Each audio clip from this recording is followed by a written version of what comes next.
Okay, take it easy now. Easy does it. Grandpa, I can't sleep tonight. Come over here, young man. Grandpa? Can you tell me your story again? Which one, big man? You know, the one with the curves? Well, once upon a time, a long time ago, people rode around in buggies pulled by horses. And then one day, someone invented a horseless carriage, a buggy that had a motor in it so it didn't need a horse. That was the first automobile, the first car. And it was just the beginning. Somebody invented another car, and another one, and a newer model, and bigger, and faster, and smoother, and more automatic. Before long, everybody was going around in cars, and people could do things they never could do before. It was wonderful. The machinery that carries them is protected and lubricated with oil. And then there were so many cars that there were some problems. Because there were so many cars that there was pollution. It made it difficult to breathe. There were so many cars on the highways and the streets and the parking lots. There were traffic jams. And so people said, well, we have to find and invent something to solve these problems. And you know what? They did. Wow. So what's next? What's next? Why don't we find out for ourselves? Nadja is going to make a surprise announcement, and it's going to be very special. We'll see it together, okay? Okay.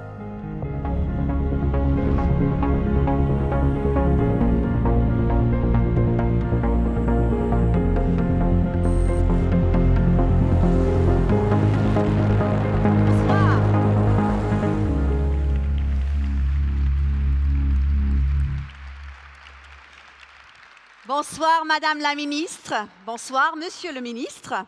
Mesdames et Messieurs, bienvenue à la Cité du Cinéma. Je me présente, je m'appelle Louise Eklund et je suis ravie de vous accompagner pendant toute cette soirée. Good evening, ladies and gentlemen, and welcome to la Cité du Cinéma. My name is Louise Eklund and I'm absolutely delighted to be with you throughout all this evening. Le film que vous venez de voir a été réalisé par Julien Prévost, l'un des premiers diplômés de l'école de la Cité, école fondée bien sûr et présidée par Luc Besson, qui est avec nous ce soir. Merci beaucoup, Monsieur Besson, de nous accueillir ici.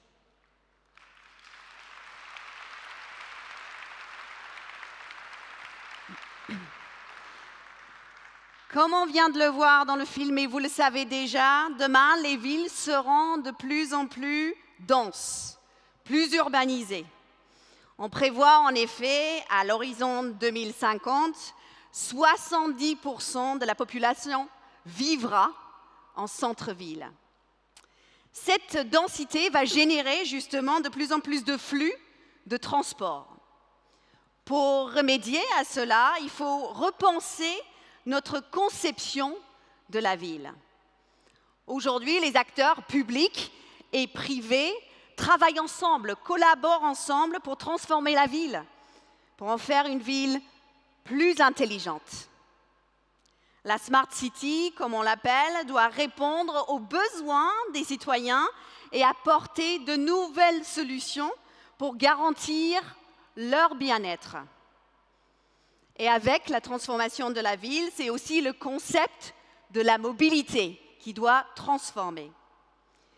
Alors bien sûr, aujourd'hui, il existe des solutions. Je pourrais citer par exemple le car sharing, la densification des réseaux de transport en commun.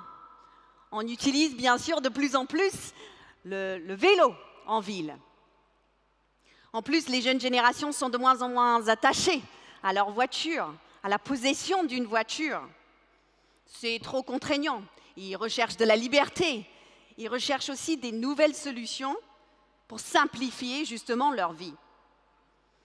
Alors ces solutions qui existent sont bien, mais ils ne suffisent pas. On doit aller beaucoup, beaucoup plus loin. Et c'est une véritable révolution qui se prépare. Cette révolution va avoir un impact sur chacun de nos vies. This revolution is going to have a huge impact on all of our lives. What you're going to live this evening is something quite spectacular. You'll be able to tell it to your children and to your grandchildren. Ce que vous allez vivre ce soir est quelque chose d'exceptionnel. Vous allez pouvoir le raconter à vos enfants, vos petits-enfants. Vous êtes sur le point d'être témoin d'une nouvelle expérience de mobilité. C'est une première. Vous allez découvrir une technologie qui va révolutionner nos quotidiens. Je peux vous dire que ce n'est pas un film avec des effets spéciaux. C'est bien la réalité. Je vous demande de bien rester en place pour des raisons de sécurité, bien sûr. Ladies and gentlemen, voici Autonome Cab et son fondateur et président, Christophe Sapé.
T'as vu ça? Merci. Incroyable, mais quel show! Merci d'applaudir très très fort Christophe Sapé et ses équipes. Merci. Merci pour eux.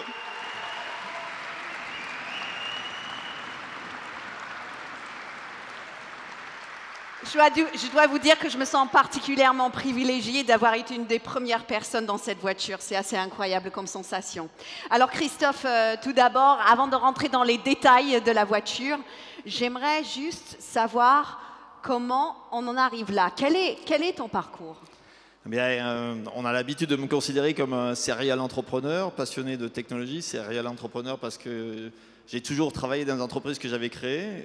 J'ai créé avec mon associé de toujours, Bruno Bonnel, donc il y a très longtemps, le groupe Infogrames Atari, spécialisé dans les jeux vidéo. Puis après, nous avons créé Infonil, un des premiers fournisseurs d'accès Internet, et qui nous a permis effectivement d'aller un peu plus loin. Et aujourd'hui, c'est l'aventure Navia qui nous réunit ce soir avec effectivement cette formidable innovation que nous présentons ce soir. Et cette innovation, elle s'inscrit aussi dans une autre passion que j'ai et qui est issue de ma famille, puisque mon grand-père a été l'un des premiers pionniers de l'automobile en France. Nous avions un des premiers garages en France. Ma famille a été concessionnaire automobile pendant plus de 70 ans. Et je suis moi-même passionné de voitures. Donc c'est véritablement effectivement la synthèse des origines de la voiture jusqu'au futur de la voiture que nous présentons ce soir. Et pour moi, je suis particulièrement fier de vous accueillir ce soir. Alors vous l'avez retenu, donc serial entrepreneur, passionné des nouvelles technologies, histoire de famille, passionné de l'automobile. Est-ce que tu arrives à vivre ta passion en ville aujourd'hui, en centre-ville? Bah effectivement, disons que l'évolution, je dirais, de nos villes qu'on vient de mentionner, rendre cette expression du plaisir automobile un peu plus difficile.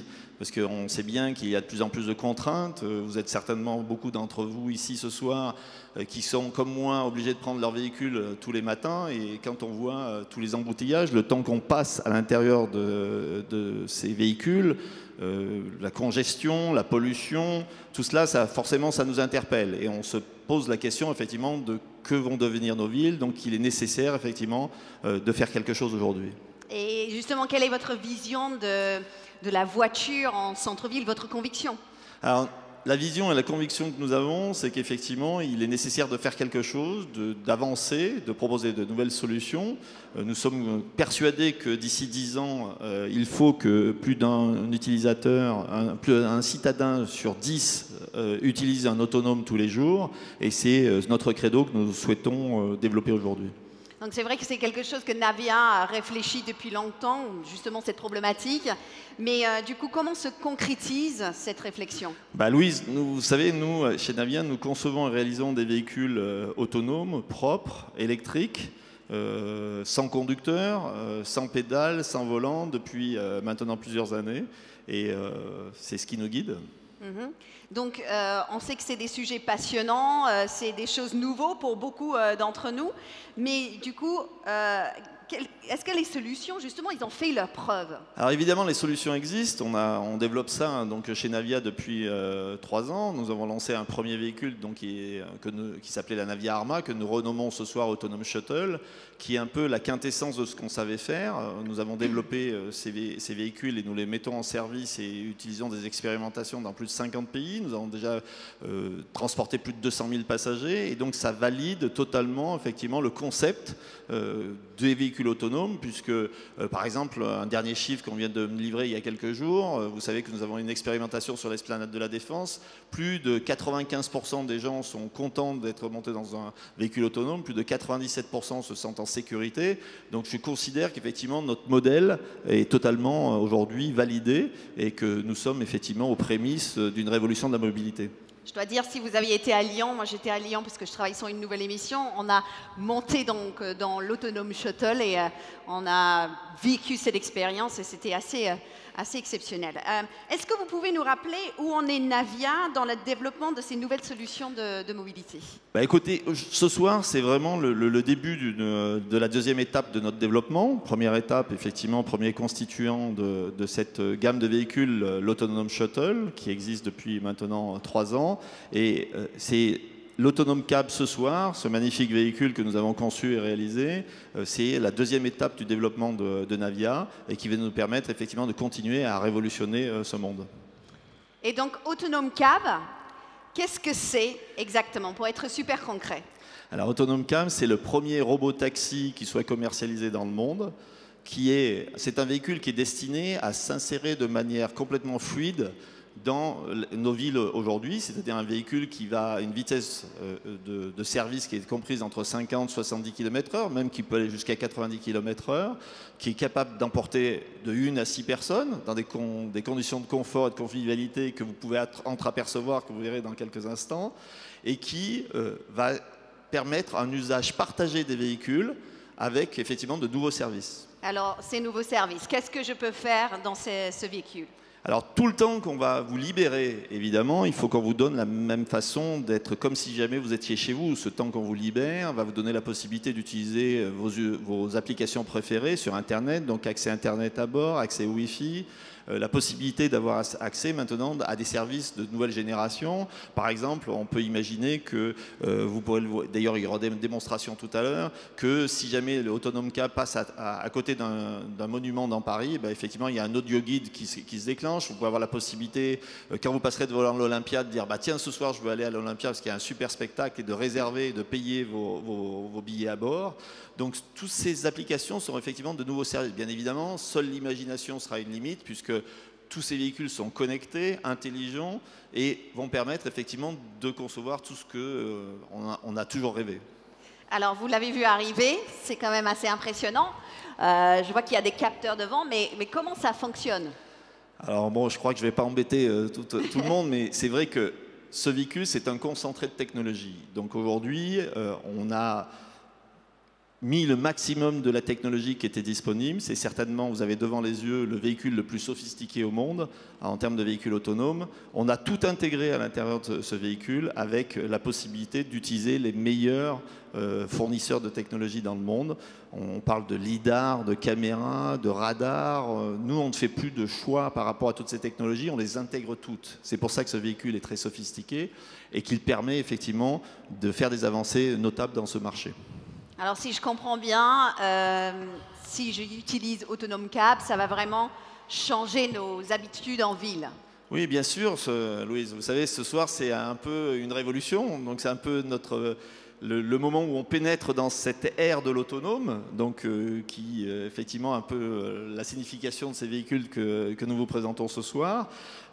Et c'est aussi un peu la symbolique de la nouvelle mission que nous nous sommes donnée pour Navia, c'est-à-dire de développer la fluidité en ville, la fluidité de systèmes de mobilité, la fluidité des personnes qui sont transportées, leur permettre effectivement d'avoir une fluidité dans tous les déplacements à l'intérieur de ces grands centres urbains qui malheureusement sont encore congestionnés. J'ai prononcé le mot révolution, vous l'avez dit aussi, est-ce que c'est le mot juste? Bien sûr, parce qu'effectivement aujourd'hui on a une vraie perspective de développer, de faire partie du futur. Alors, une question que j'imagine que tout le monde se pose, on veut savoir quand on va voir ces véhicules circuler. Alors, les prochaines étapes, elles sont simples, très proches. Premier jour de 2018, moins de 60 jours presque d'ici. Nous ferons une démonstration dans les rues de Las Vegas lors du CES, le Consumer Electronics Show, qui est devenu la Mecque des véhicules autonomes. Et nous aurons la capacité effectivement de démontrer tout ce que nous savons faire dans cet environnement. Nous serons aussi à même d'annoncer les partenariats que nous avons noués avec nos deux principaux partenaires actuels. Donc d'une part Keolis, qui est notre partenaire commercial et l'un des principaux opérateurs de transport, et avec lesquels nous ouvrirons 2 expérimentations, une en Europe et une aux États-Unis, et avec aussi notre partenaire de toujours, le Royal Automobile Club d'Australie.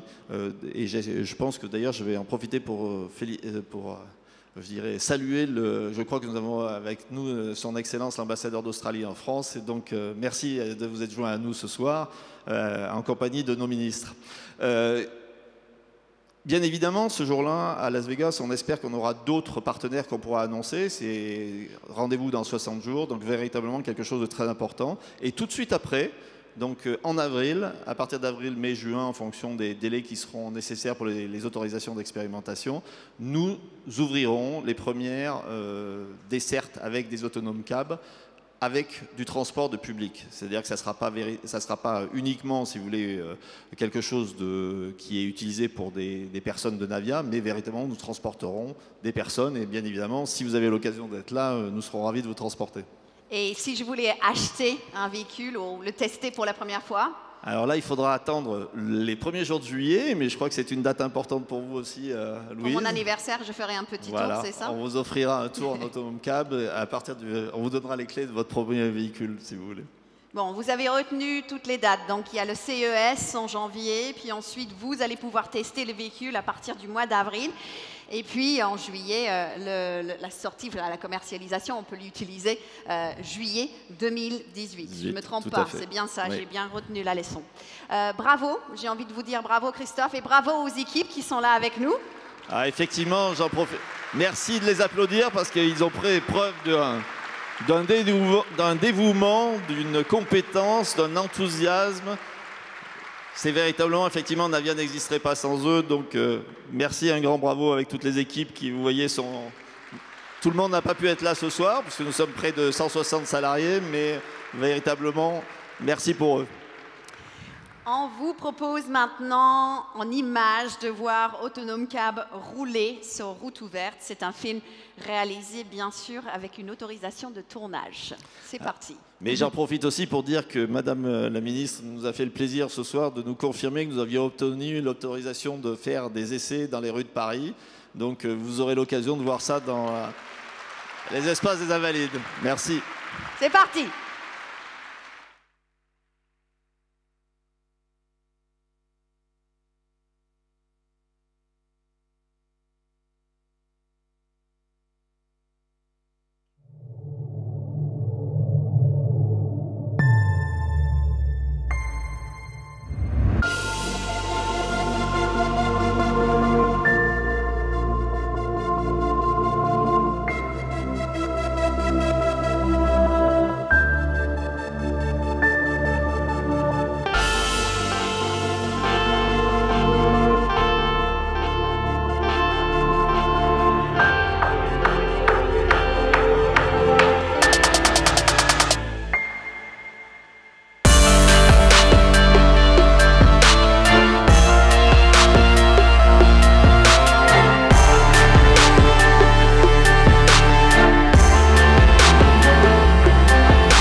C'est drôle de voir l'Autonom Cab rouler dans les rues de Paris, c'est assez exceptionnel. C'est effectivement une préfiguration de ce qu'on aura l'occasion de découvrir dans quelques jours, j'espère.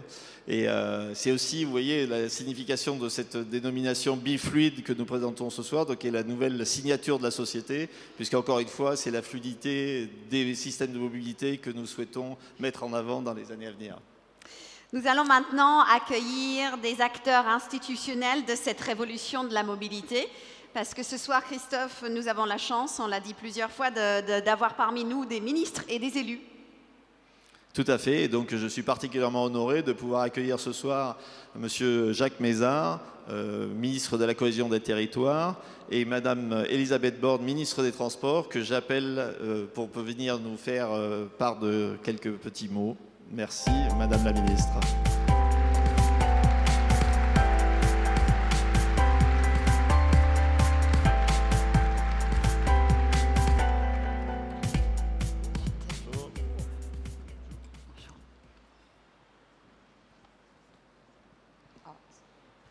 Ils s'en vont, donc c'est à nous, en fait. Mais écoutez, moi, je veux simplement vous dire que je suis très heureuse d'être avec vous aujourd'hui et de retrouver des nombreux visages amis de l'écosystème des véhicules autonomes. Et je suis très heureuse de découvrir avec vous cette formidable innovation technologique que Navia nous propose avec ce robot taxi.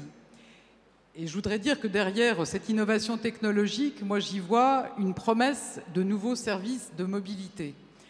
Et c'est important pour moi, au moment où j'ai lancé les Assises nationales de la mobilité, pour refonder notre politique de transport avec l'ambition de proposer des solutions de mobilité pour tous et dans tous les territoires. Donc j'en profite pour saluer Jacques Mézard, avec qui nous étions dans le Cantal hier, et Christophe le sait, je compte sur lui pour que ces solutions de navettes autonomes ou de robotaxis répondent aussi aux besoins des habitants de ces territoires ruraux qui en ont besoin. Et je voudrais aussi dire que je suis vraiment convaincue que nous sommes en train de vivre, alors le film repartait de la voiture, mais qu'on est en train de vivre en fait la troisième révolution dans le domaine des mobilités, après le train au XIXe siècle, après la voiture au XXe siècle. On est avec toute la révolution digitale à l'aube d'une troisième révolution des mobilités. Et donc c'est bien ça que je veux porter, et c'est pour ça que j'ai lancé des ateliers de l'innovation. J'en voudrais en profiter pour saluer Jean-Marc Zoulesi, qui pilote ces ateliers de l'innovation pour qu'on puisse tirer parti de toutes ces nouvelles technologies pour notre politique de mobilité. Et j'en profite aussi pour saluer Anne-Marie Idrac, que le gouvernement a nommée comme haute responsable pour nous aider à élaborer notre stratégie nationale sur le véhicule autonome. Donc c'est quelque chose de très important, le véhicule autonome. Donc je ne vais pas vous détailler la stratégie nationale qu'Anne-Marie va nous aider à mettre au point, mais évidemment, vous imaginez qu'il y a des enjeux de sécurité, de cybersécurité, il y a des enjeux environnementaux. Il s'agit que ces véhicules nous aident à faire une mobilité plus fluide, mais aussi plus respectueuse de l'environnement. Donc forcément, ce sont des véhicules propres. C'est aussi une forte ambition que porte le gouvernement d'accompagner les industriels. Et donc cette stratégie, elle sera forcément concertée. On va s'efforcer de faire preuve de pragmatisme pour élaborer une réglementation dans ce domaine. Puis il y a des enjeux sociaux et sociétaux. Évidemment, il y a des questions d'acceptabilité de ces nouveaux véhicules, et il y a des enjeux d'emploi aussi auxquels il faut qu'on réfléchisse pour que chacun se prépare à ces transitions. Et donc, la loi d'orientation des mobilités que je proposerai au début de l'année prochaine permettra d'adapter notre cadre législatif pour élargir nos possibilités d'expérimentation de ces véhicules. Je pense qu'on pourra notamment avoir uniquement de la supervision à distance de ces véhicules, ce qui est important pour qu'on ait un modèle économique pour offrir des solutions de mobilité dans des territoires où il n'y en a pas aujourd'hui, et aussi élargir, on va dire, les cas d'application pour passer de l'expérimentation à des véritables services, en mettant vraiment l'accent sur les usages de ces véhicules. Donc vous l'aurez compris, le gouvernement a une très forte ambition pour le véhicule autonome, parce que nous avons parmi les meilleurs opérateurs de transport dans le monde, et que grâce à votre innovation, à l'innovation de tout l'écosystème, on a bien l'ambition de rester des leaders dans le domaine des mobilités, et que le véhicule autonome ne soit pas simplement un véhicule individuel avec des services en plus, mais que ce soit l'occasion d'apporter des nouvelles solutions de mobilité pour tous et dans tous les territoires. Donc finalement, l'équation est simple. Il y a beaucoup de besoins en termes de mobilité. Nous avons un écosystème innovant et un gouvernement déterminé. Donc je suis très heureuse de relever avec vous le défi des mobilités plus propres, plus connectées, plus partagées et plus autonomes. Je vous remercie.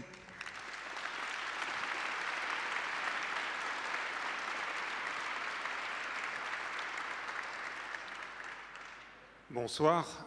Tout d'abord, merci à Luc Besson de nous accueillir dans ce très bel endroit, qui est aussi une démonstration de ce que peut être le génie français. Merci à Christophe Sapé et à tous ses collaborateurs, car ils donnent une très belle image de la France, de sa capacité à innover, de sa capacité à préparer l'avenir et Cet avenir, il est tout près, puisque nous avons devant nous ce qui constitue une véritable révolution, une révolution technologique, et c'est un moment important pour nous, avec Elisabeth Borne, d'être ici avec vous ce soir. Révolution technologique par rapport à tout le travail qui a été accompli donc par toute cette équipe, avec ce qu'il y a de meilleur dans la technologie, dans l'intelligence artificielle aujourd'hui, cette intelligence artificielle qui va bouleverser, qui va transformer nos vies, la vie de nos concitoyens. Révolution aussi sociétale, comme vient de le dire Elisabeth Borne, révolution dans les relations de l'homme et de la femme avec la voiture, avec ces magnifiques véhicules. Il ne sera plus question d'écraser le champignon. C'est un moyen nouveau de transport, un moyen de partage. Et nous sommes, avec Elisabeth Borne et le gouvernement, très attachés à entrer dans ces nouvelles mobilités. Nous avons besoin de révolutionner les mobilités dans notre pays et ailleurs aussi, parce que nous avons beaucoup trop de nos concitoyens dont on dit qu'ils sont assignés à résidence dans leur territoire. C'est vrai qu'en 2050, 70% de la population sera dans les villes, mais nous avons aussi le devoir de penser aux 30% qui ne seront pas. Et toutes ces transformations doivent être au profit de tous. C'est effectivement un changement considérable dans la relation que l'on a avec le transport. Et c'est aussi le moyen de lutter contre les murs, contre les fractures territoriales. Donc ce soir, moi je suis, comme ministre de la Cohésion des Territoires, particulièrement heureux de participer à cette belle aventure avec vous, aussi d'adresser un amical salut à mon ami Bonnel, qui a beaucoup œuvré pour arriver à cela. Vous dire que le gouvernement est, par nos deux interventions, mais je sais qu'on peut aussi transmettre ce que pense l'ensemble du gouvernement, fier de ce que vous avez fait, de ce que vous êtes en train de faire. Parce que c'est, encore une fois, donner une très, très belle image des capacités de notre pays. Aujourd'hui, c'est demain avec ce qui se passe ici, mais nous sommes tous convaincus que nous sommes en train de modifier considérablement ce qui va se passer dans nos territoires. Bon, comme élu local, j'avais lancé une étude de Smart City il y a plusieurs années dans ma bonne agglomération. Ça va beaucoup plus vite que ce que nous pouvions penser il y a quelques années. C'est vraiment un moyen pour nos concitoyens de mieux vivre ensemble, d'être moins inquiets aussi sur l'avenir que d'appréhender, de capturer ces nouvelles technologies. Donc simplement, merci Christophe de cette très belle réussite. Merci à tous ces collaborateurs, parce que ça prouve que dans notre pays, que dans cette belle France, il y a d'immenses capacités que nous voulons mettre à l'honneur tous ensemble. Donc bravo et merci.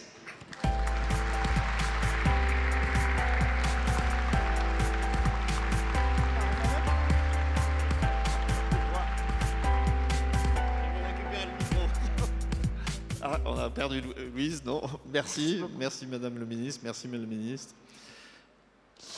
Voilà pour le show, un show extraordinaire. Merci Louise, en tout cas, de votre collaboration. Avec plaisir, mais c'est pas fini? Non, parce que je vous propose donc qu'on se rejoigne derrière l'écran, où vous allez avoir un cocktail qui va nous permettre de continuer à parler de l'autonome cab. Vous verrez d'ailleurs un troisième véhicule au sein desquels les équipes de Navia pourront vous faire des démonstrations de comment ça fonctionne, la démonstration des applications qui permettent d'appeler le véhicule et d'un ensemble de possibilités. En tout cas, merci de vous être joints à nous ce soir et merci d'être ici avec nous pour célébrer l'apparition de l'ère de l'autonome. Merci. Pour les photographes, en effet. Ah, et puis on peut faire quelques photos.